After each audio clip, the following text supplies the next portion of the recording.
Assalamualaikum warahmatullahi wabarakatuh ya.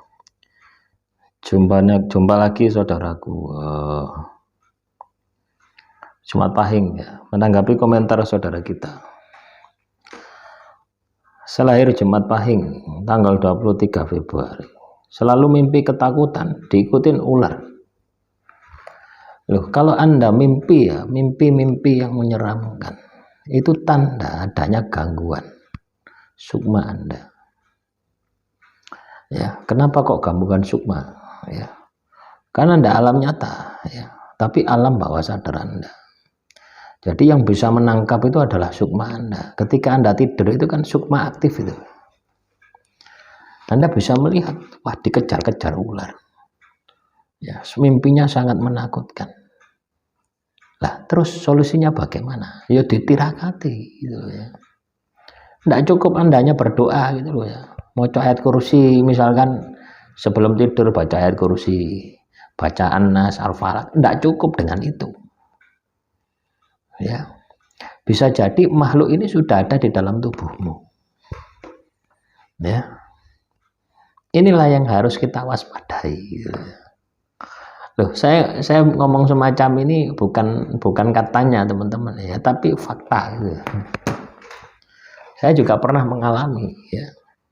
Seperti yang Anda alami ya, ini cerita ya, semoga bisa dijadikan pelajaran ya. Hari pertama ya, konek masalah di dalam hidup saya, jebrowet harus monting kabeh ya, hajur wis gitu ya, berada di fase 0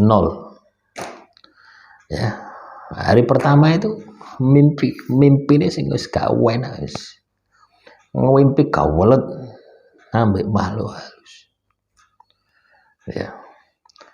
Lah di dalam mimpi itu ya,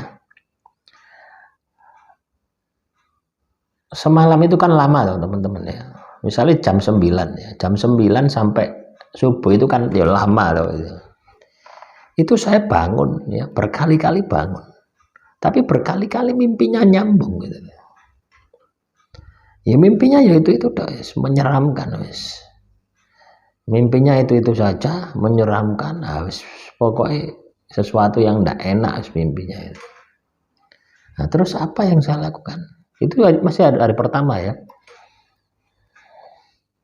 Saya masih belum ngeh gitu ya, anggap mimpi biasa saja.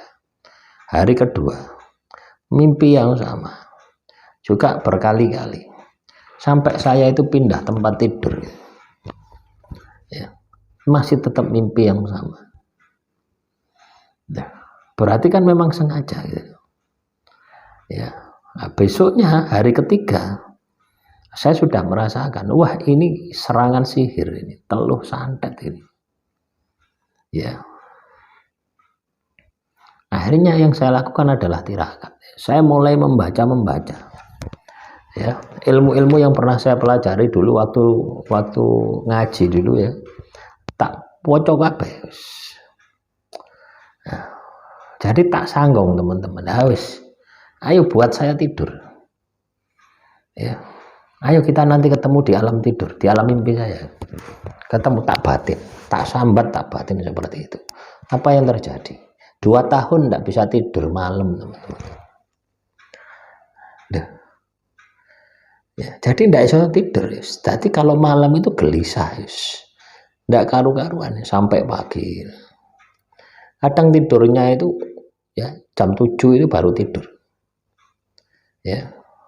Tapi tidak lama, jam 7 sampai jam 8, 1 jam itu paling lama. Ya. Nah, sejak saat itu saya menyadari ini ada yang tidak beres di dalam tubuh saya. Artinya makhluk itu sudah ada di dalam tubuh saya. Paham kalau saya melakukan seperti itu. Ya wis tak jano. Ya, langkah yang saya lakukan tak pasani. Ya, saya puasa Nabi Daud. Ya, puasa Nabi Daud awalnya itu 6 bulan.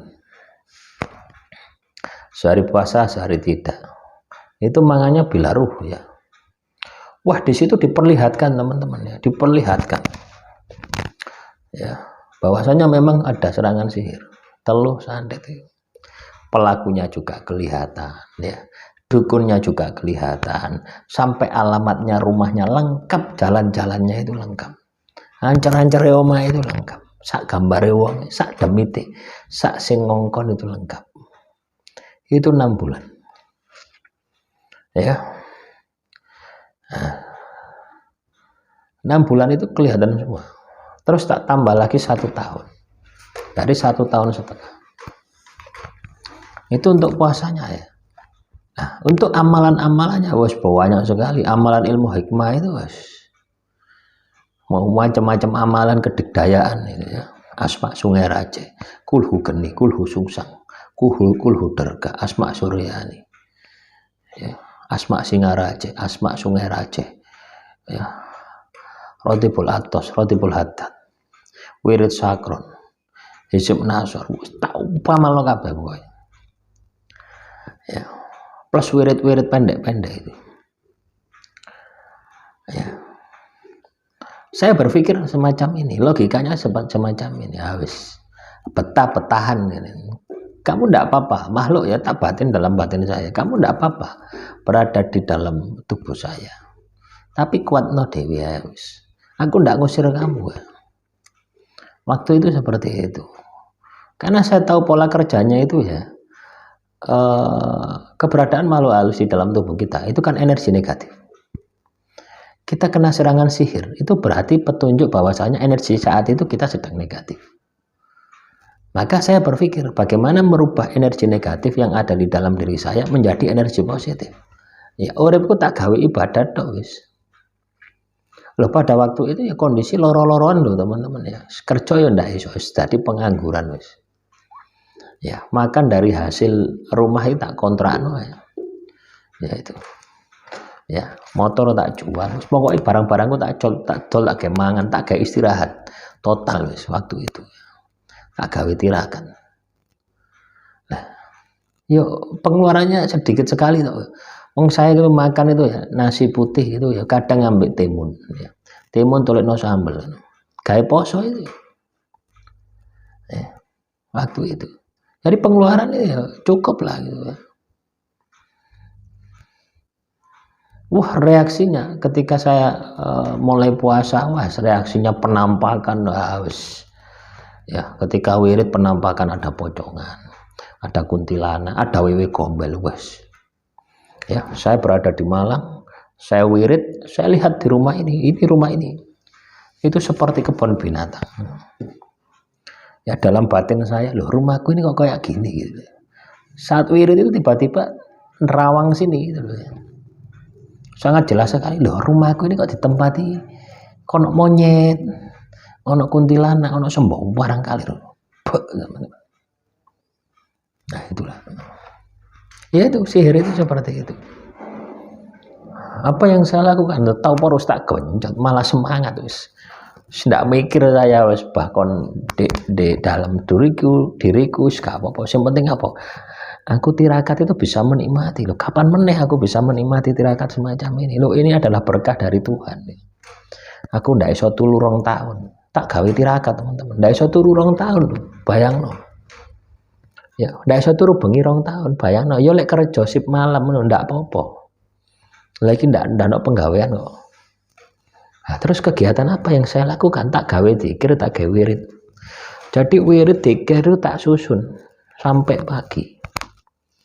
Ya, kadang juga buku, ya. Kebetulan dulu itu saya kuliah S2. Nukoni buku tok. Tapi tidak pernah tak baca. Ya. Lah, pada saat itu, ya, ada seperti itu. Kadang bosen tok wirid zikir ngaji itu, kadang ya bosen. Tak gawe moco. Nah, itu yang saya alami seperti itu. Ya, tak gawe moco. Nah, terus tak iling-iling, ya.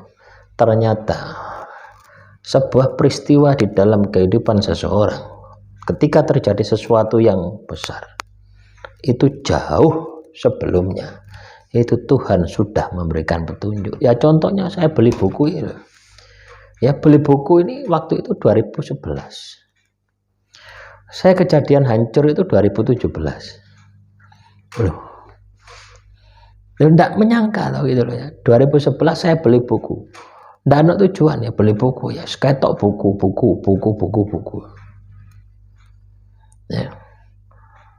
Bukan buku mata kuliah, bukan ya. Waktu itu kuliah S2 ya.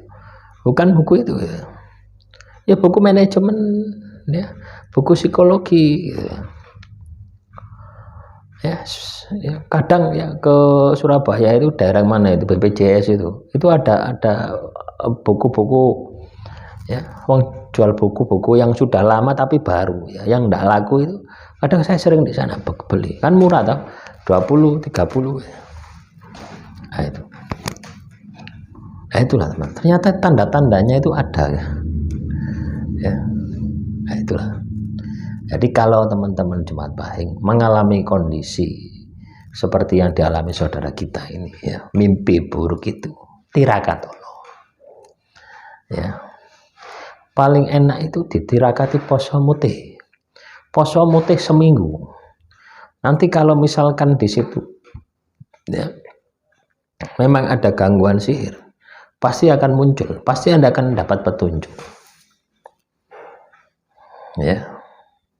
Kalau dulu saya itu meraba-raba teman-teman ya, saya meraba-raba, makanya saya buat channel ini ya, channel tentang weton ini ya, saya mengupas tentang masalah-masalah kehidupan ya, ada gangguan sihir, ada mata batin, ada semua macam-macam. Tujuannya supaya apa? Supaya ketika Anda mengalami sebuah masalah itu tidak seperti saya gitu ya, prosesnya itu lambat ya, untuk keluar dari masalah itu. Saya berharap teman-teman Jumat Pahing ketika Anda terkena masalah itu lebih cepat dari saya. Itu tujuan saya ya. Nah, demikian motivasi hari ini. Semoga apa yang saya sampaikan ini bisa memberikan semangat teman-teman Jumat Pahing. Sukses selalu dimanapun Anda berada. Salam rahayu, rahayu, rahayu.